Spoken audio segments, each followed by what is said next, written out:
Hey guys, Aaron Dorr here with the Missouri Firearms Coalition. Session is officially underway here in Jeff City, and now it's time to do great big things and secure big freedoms for the next generation of gun owners here in Missouri. I'm going to break down the top 4 goals that we have here at MOFC in the fight for gun rights. But first, kind of a recap on kind of where things stand right now today. We had a major victory, everyone knows this, on November 5, a complete and total repudiation of Joe Biden's war on the Second Amendment. Same thing happened here in Missouri, massive election blowout for Donald Trump. All kinds of contested races across the state ballot on November 5 went in the pro-gun direction. So now is no time to soft pedal or be tepid in Jeff City in the fight for gun rights. Our goal is to break down the door and do big things to secure gun rights freedom, not just for 2025, but for the next generation. We took care of the little things. Not that they were small fights, they were big fights. We got constitutional carry. We have a version of stand your ground law. We have lifetime carry permits. We have enhanced castle doctrine. But other items remain that will secure gun rights freedom, like I said, for the next generation, not just for the next year. And those are pretty much in order. Number one, we must pass IP reform in 2025. The initiative petition process is soft underbelly to Missouri's otherwise very good laws when it comes to the Second Amendment. If we don't button up IP reform, Michael Bloomberg or George Soros will be able to come into Missouri, put gun control directly onto the ballot, bypass the General Assembly, and pass gun registration at a minimum here in Missouri.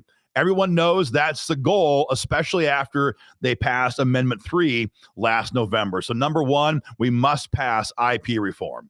Number two, we need to fix the Second Amendment Preservation Act. You all know what SAPA did when it was law here in Missouri.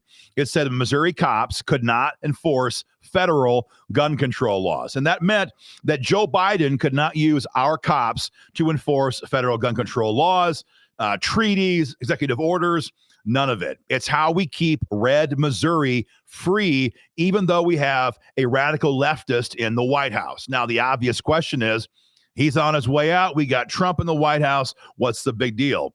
The answer here, again, is we're not talking about this year. We're talking about a generational protection for gun owners. Trump's in office for 4 years, and that's it.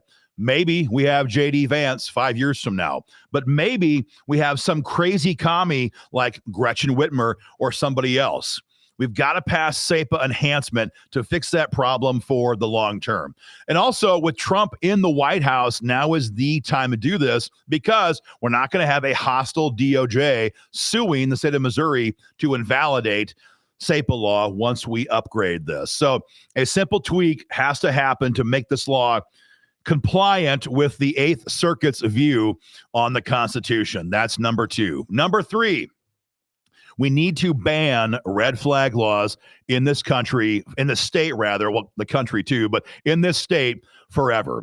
As we speak, there's at least 3 or 4 different bills trying to move red flag laws here in Missouri. They're all pretty much the same thing. Someone doesn't like you. They call you in. They tell the courts you could be dangerous. The court issues a seizure order, and your guns are taken before you've ever been charged, indicted, or convicted of anything. In fact, it can happen with no criminal charges ever being filed against you.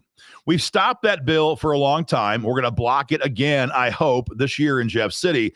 But that's not enough. We want to go on offense now and make them illegal. So what our bill does, it says you have to have a conviction for a felony, a violent felony offense before anyone in Missouri can have their firearms confiscated. And if a department does not wish to abide by that law, we have civil penalties built into the law to let you take that department into civil court for damages.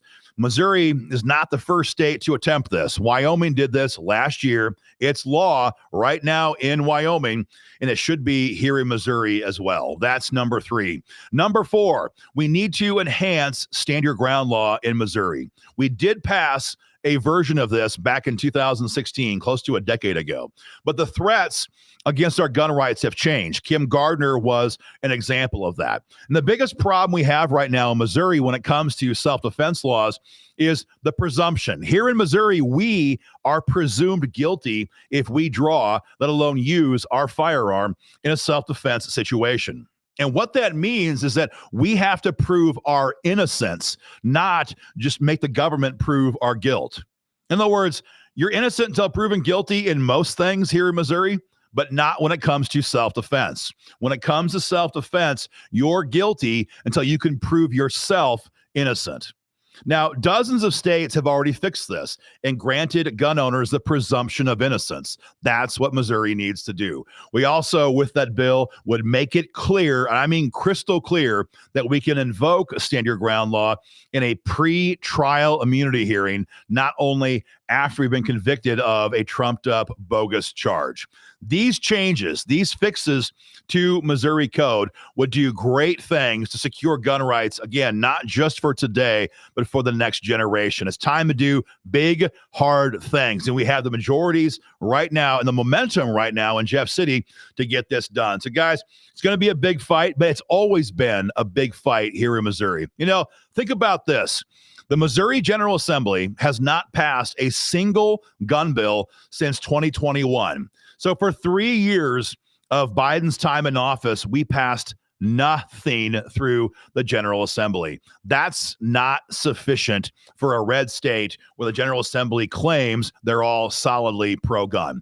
So guys, gear up for a battle. Keep an eye out. Number one, watch out for texts and emails from MOFC. These texts and email alerts are how we give you guys breaking news from the Capitol with action alerts you guys can take and fire off emails and petitions directly to your senator and rep's office. So keep an eye out on your inbox and your phone for text and email. If you're not getting emails from us, go to MOFCupdates.com and get signed up today. Our emails are very timely, very informative, and give you guys the steps you need to make your voice heard here in Jeff City. And finally, if you haven't yet done so, join or renew your membership in MOFC today. Go to MissouriFirearmsCoalition.org to get signed up. It's going to be a big session. There's a lot of stuff at stake right now. Need you guys to be involved. Stay tuned. Much more coming up very soon.